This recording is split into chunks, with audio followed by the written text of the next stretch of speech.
Hi guys, आप सभी का स्वागत है मेरे यूट्यूब चैनल भोजपुरी परिवार में। आप सब कैसे हो? आई होप कि आप सब अच्छे होंगे। और अगर आप सब मेरे चैनल पर नए हैं तो प्लीज़ मेरे चैनल को सब्सक्राइब कर लीजिए, लाइक कीजिए, कमेंट कीजिए। जय माता दी दोस्तों। दिल में लहर उठैलो, जिंदगी जहर बनैलो। हो दिल में लहर उठैलो, जिंदगी जहर बनैलो। जियते तू मुआइलू हो, तू सनम बेवफा हो गइलू हो। तू सनम बेवफा हो गइलू हो। अखिया में लोरवा सजैलू, मनवा से चैन उड़ैलू।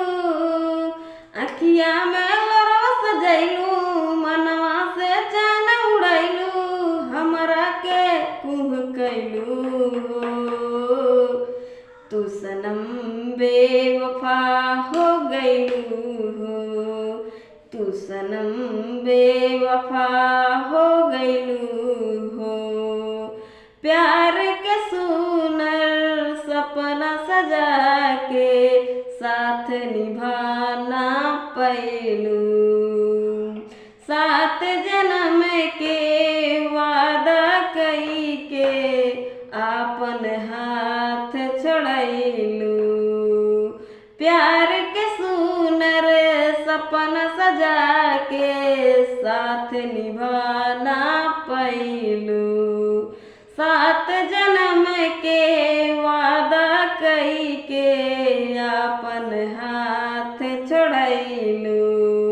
नहिया में भरल जुदाई कैलू तू बेवफाई। नहिया में भरल जुदाई कैलू तू बेवफाई। काहे जुलुम तू ढैलू हो, तू सनम बेवफा हो गइलू हो। तू सनम बेवफा हो गइलू हो। ना रहे प्यार निभावे के ता काहे लड़ैलू नजरिया। सावन भादो भइल बयखिया, लोरवे बनल बबदरिया। ना रहे प्यार निभावे के ता काहे लड़वलू नजरिया। सावन भादो भइल बयखिया, लोरवे बनल बबदरिया। दियलू सितम के झोंका, कैलू तू धोखा। दियलू सितम के झोंका, हमरा से कैलू धोखा। दिल आबाद ना कैलू हो, तू सनम बेवफा हो गइलू हो। तू सनम बेवफा हो गइलू हो।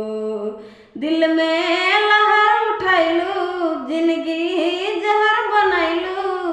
दिल में लहर उठैलू, जिंदगी जहर बनैलू। जियते तू मुअलू हो, तू सनम बेवफा हो गइलू हो। तू सनम बेवफा